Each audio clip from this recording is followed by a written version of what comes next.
MURAYA in Fulbright Theological College. I'm here to defend my thesis entitled Trauma on Family Caring for Children with Special Needs.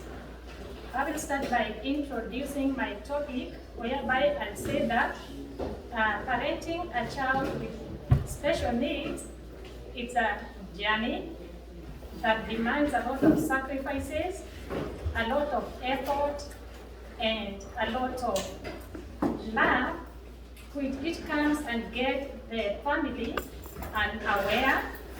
It just come and find the family waiting for a child, and then the child comes here with a special needs, and so it causes some trauma on these parents. Before the background, I would say that the research that has been done by the UNICEF in 2021, it says that globally, there are around 240 million children with special needs, that is globally.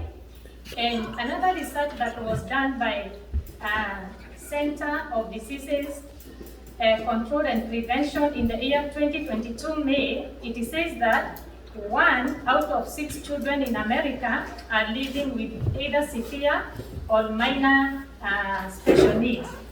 And when we come back again to the UNICEF in the year 2021, it says that locally, we go to Latin America and Caribbean, they have discovered that out of these 240 million, 19.1 are children living with disability in Latin America and Caribbean.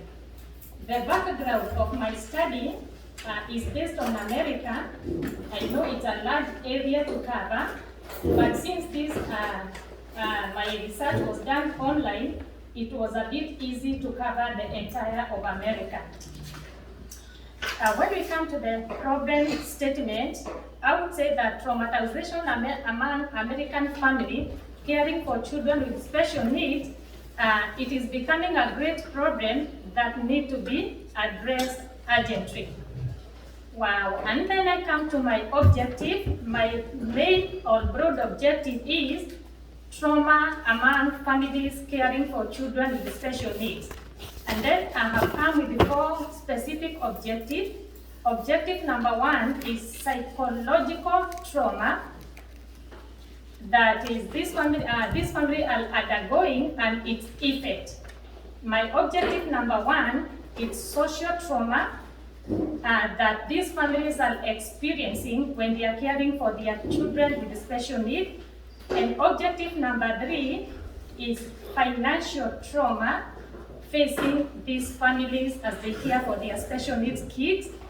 And number 4, it is to validate the social trauma, the physical trauma that these families are undergoing.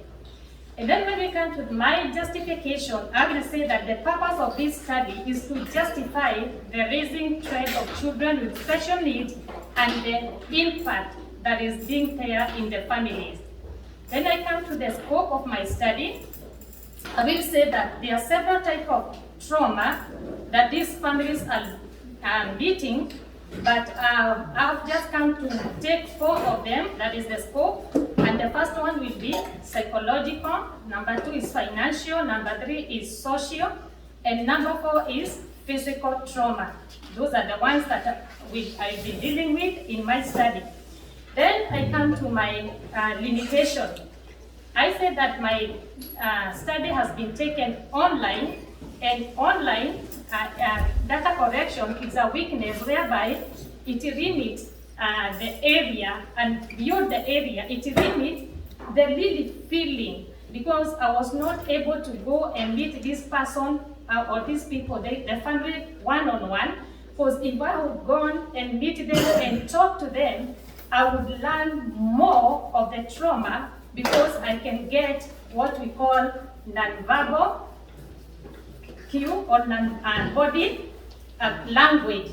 But now this one, I did not get the body language, the feeling that they feel, because it was just online. So it was reported and not first-hand information. And then when I come to my literature review, I will just introduce by saying that family caring for children with special needs, they have various type of trauma, and they are really affecting these families. And then now I come to talk about my objective number one, those effects that they are getting them. Number one, I have said is psychological. When I come to psychological, what do I say? I will say this, that a child in every family is weighted with a lot of joy, with a lot of hope and all this. But when the child is born with some challenges or something happened to a child when he or she is young, and then this child becomes disabled, you can imagine how this family will be affected. They lose hope on the child, and also they start thinking about the future of the child, and this one will affect the emotions of the entire family. So that is one of the things. I won't tell it in details, it is already in the books because of time, but I say that they are affected emotionally, and especially when they think about the future. When we parents will not be there, who will be taking care of our kids? So they have a lot of going on their mind, so it will affect their psychological. And then when we come to financial, because it's one of my objectives, it is that one, this family are not able to go out and work like other families or like other average families. They are limited to go to work because most of their time they are taking care of their loved one. So the income will be less. Number two, the little they get, and not, again, it is being affected. How? Because these children with special needs, they also have other expenses, extra expenses. They need maybe some devices that need to be purchased for them. Okay, when we come to that is financial. When we come to social, sometimes this family is being discriminated, segregated. Sometimes they are isolated, and sometimes they suffer stigmatization from the community, ending to low self-esteem. When we come to physical, they are those things that are needed as physically. All these families are lifting these children, and so sometimes they are suffering from the strength, the energy, and maybe even they are prone to injuries. And then methodology that has been used in this, in my research, it was online finding from other researches.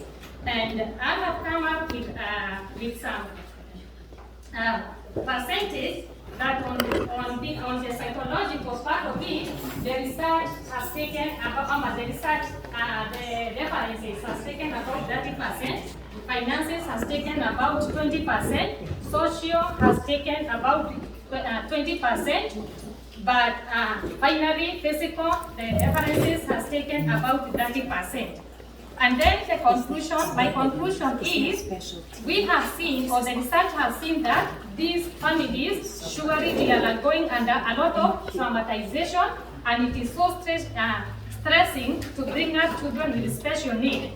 And we have seen on the psychological part of it, we have seen surely all what is they are going on, it is affecting them emotionally, or they have the stress emotionally. And also we have seen that in social, the conclusion is there is that stigmatization, there is segregation, there is discrimination, ending to low self-esteem. And we have seen on the area of finances, we have seen how they cannot go to work very well, and the little they work with, it is demanded by these children. And also we have seen physically, they are really using their energies, and they can injure their bodies as they take care of their children. My recommendation is that on the area of psychological, that the government and the community can chip in and offer some support like counseling, lab, and all this that is required to reduce psychological stress. And also on the finances, I can recommend that if these families can be funded by the government or maybe by the community, maybe they can be able to have their own businesses, whereby they can run businesses and they take care of their kids, or they can employ people to work on their businesses as they take care of their kids, and that one will reduce financial trauma. And on the area of thank you. Thank you. Well done. Thank you. Make it